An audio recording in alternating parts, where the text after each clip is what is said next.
All right, NBA season's coming to an end. We're probably like 6 or 7 games away from the end of the season for most teams, and the MVP race is going crazy. Last year, I think we said is probably the craziest MVP race of all time, and now this year is honestly even crazier. Jaylen Brown, Luka Doncic, of course, SJ and Wemby are on top of the ladder, and I'm probably forgetting one player as well. I know Cade Cunningham was in there, but now he has his collapsed lung, so he's not going to qualify for the games played, unfortunately, for Cade Cunningham. But basically, people have been asking Wembanyama questions about the MVP. Just a couple days ago, they asked Wemby basically what his case is for MVP. They asked him to state some points about why he should be the MVP. One thing Wemby said was defense is 50% of the game. He made another point about team success, kind of just how the Spurs turned everything around from last season. And he made like one more point about why he should be the MVP. It's not super important. So much the points he made. My point would be people are just kind of hating on Wembanyama now. They're acting like I don't know, he cares too much about the game. SGA made a comment as well. They had asked SGA after they asked Wemby, like the next night, they asked SGA about his MVP case and if he wants to make some points. He basically just said, nah, he'll let his playing do the talking for him.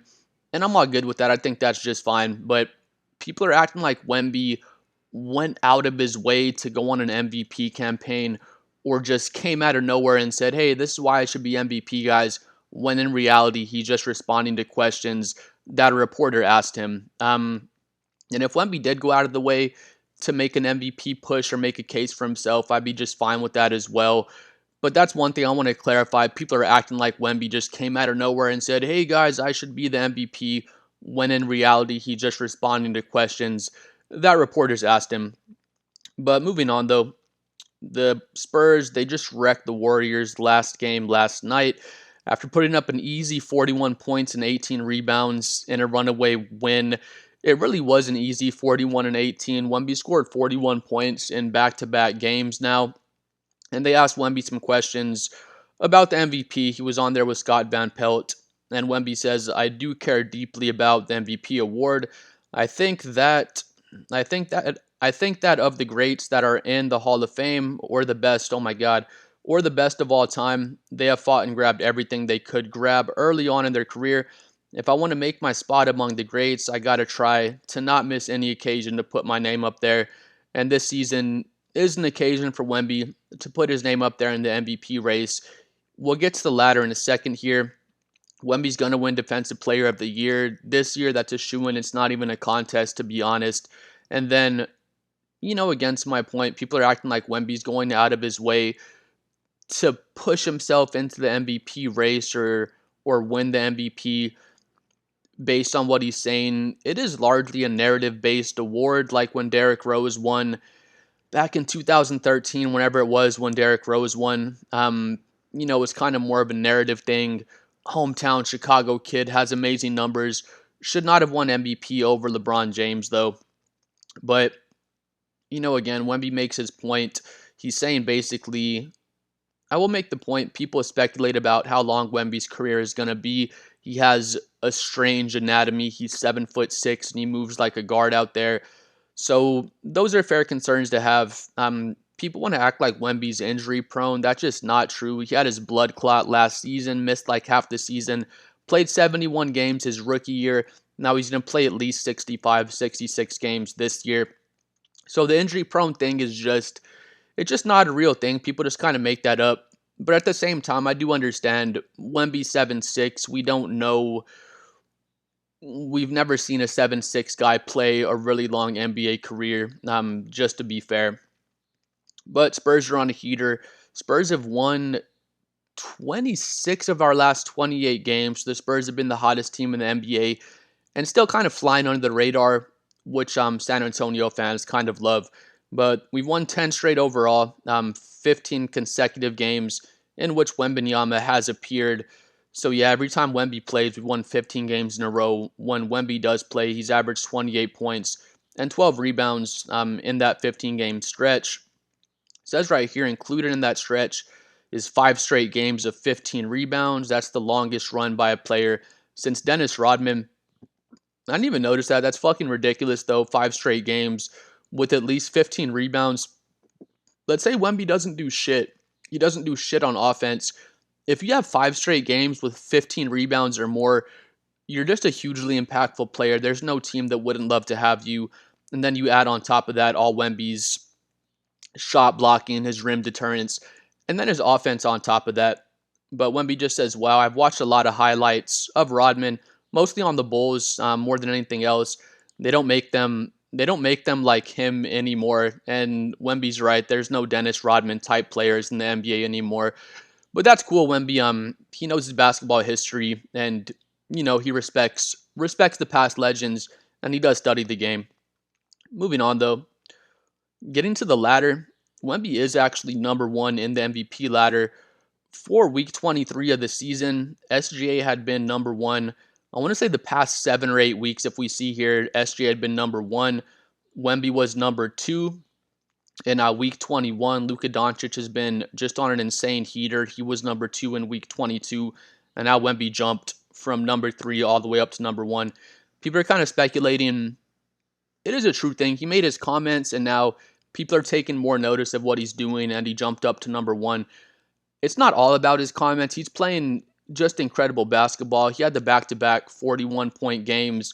People want to see the eye-popping numbers. Usually, eye-popping numbers will help you to win MVP. We saw Luka just 2 seasons ago.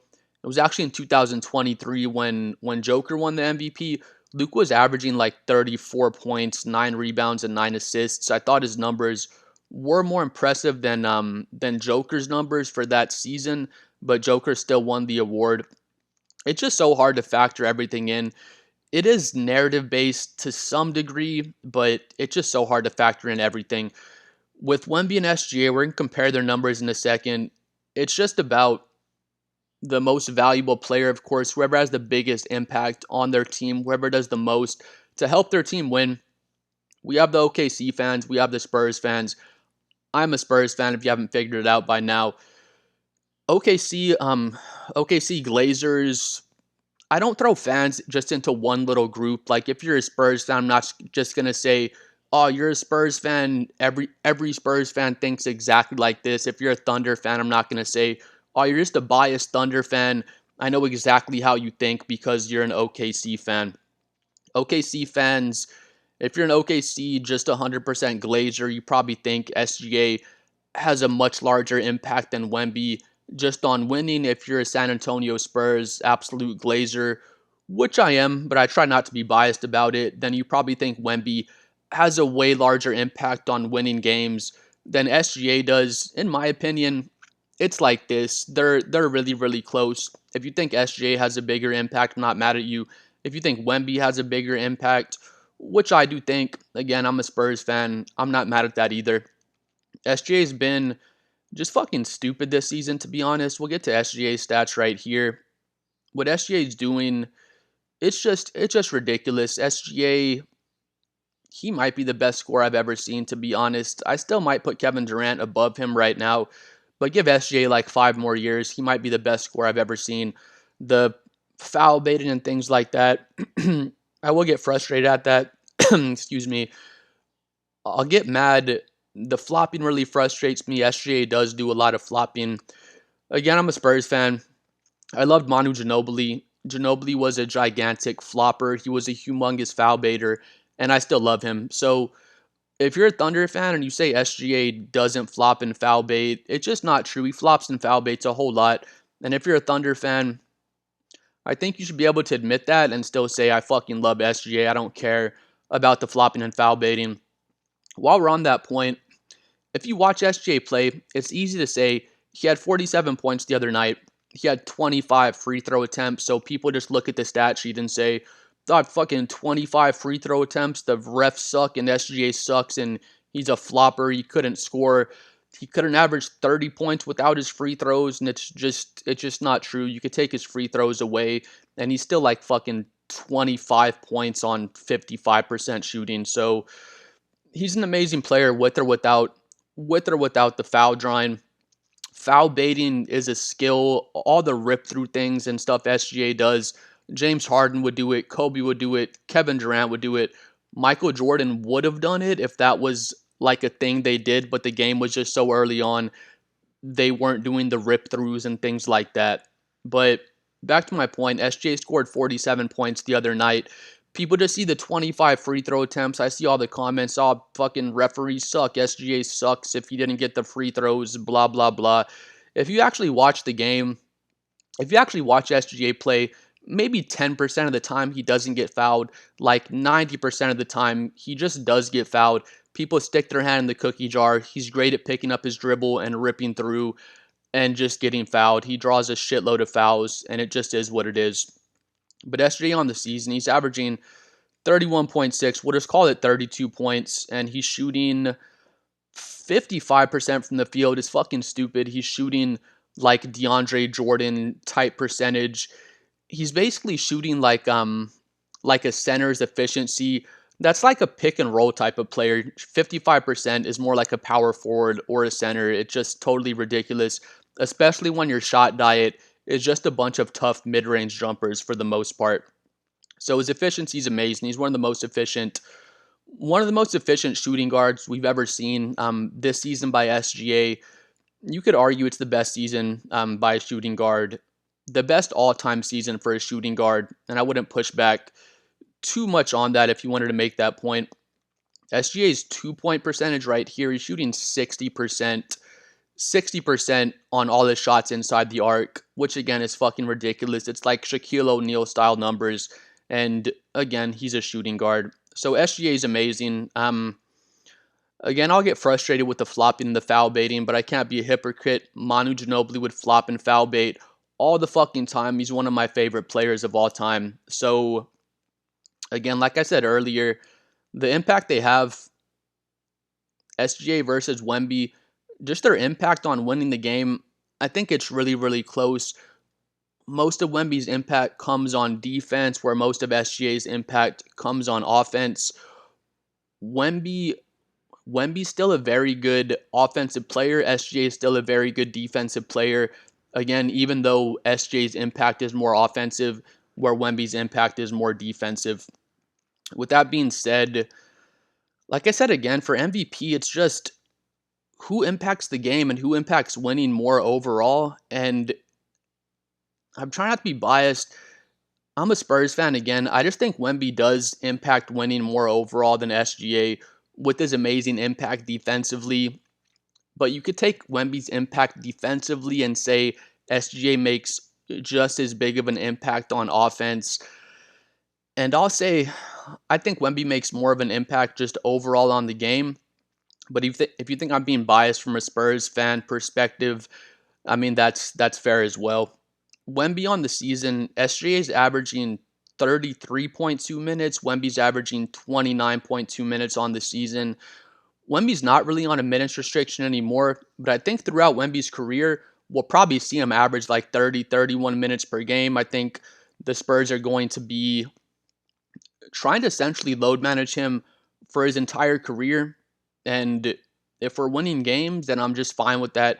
It was kind of similar to once it got later into Tim Duncan's career, they were load managing him a whole lot, usually playing Duncan like around 30 minutes or so per game. So I think the Spurs will probably do that for most of Wemby's career, and I think that's a smart move. But Wemby's averaging 25 points per game, the 11 rebounds, the 3 blocks, and then Wemby's shooting 50% from the field, and he's shooting 58% from 2. Again, SGA shooting 60% from inside the arc, so it's fucking ridiculous.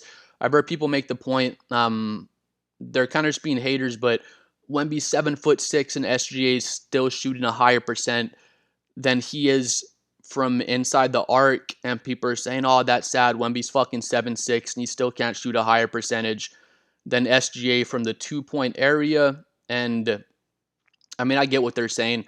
It's not so much a knock on Wemby. It's more just a compliment to SGA with how efficient and amazing he is as a 2-point scorer. I mean, if Wemby was playing those 4 extra minutes like SGA is, if he was getting 33 minutes per game, I think Wemby's averaging at least like 28 minutes per game. He'd probably get 2 more rebounds and be like 13.5 rebounds per game. He might be at like 3.5 blocks if he got those 3 extra minutes, actually 4 extra minutes. So, SGA plays more minutes. Wemby's impact is largely defensive, even though he's still a very good offensive player. Just like SGA's impact is largely on the offensive end, even though he's still also a very good defensive player. I would make the point SGA he's a help side defender. It's always Caruso, Lou Dort, Casey Wallace. SGA is never guarding that point of attack ball handler where Wemby wouldn't say SGA takes possessions off on defense. He's still always engaged defensively. He's a very good on-ball defender when they need him to defend on ball, and he's a very good off-ball defender. Does a great job playing passing lanes and doing things like that. So I think the Spurs, I think Wemby, they need more from Wemby than the Thunder need from SGA, but it's just such a close thing.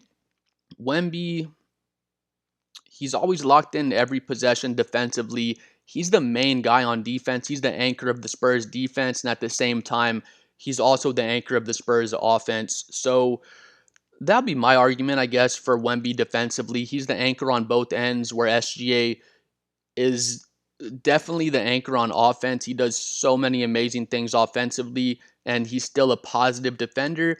But SGA is probably the fourth best defender on his team, honestly. Maybe even lower. You have Caruso, Chet Holmgren, and Lou Dort. I put those three definitely in front of SGA defensively, and you could throw J Dub in front of him as well if you wanted to. So I think it's a really close MVP race. If SGA wins, again, I'm a Spurs fan. I wouldn't even be mad. I think he is a deserving candidate to win it, but it's kind of going to come down to these last 6 or 7 games of the season.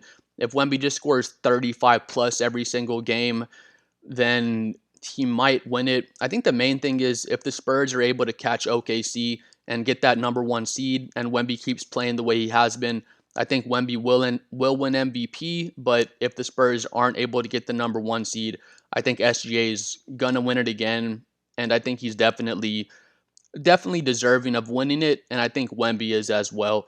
But please like and subscribe. I'm trying to hit 7 million subscribers. Let me know what you think about the MVP race. Like the video, hate the video, and we'll see y'all next time. Peace out, bro.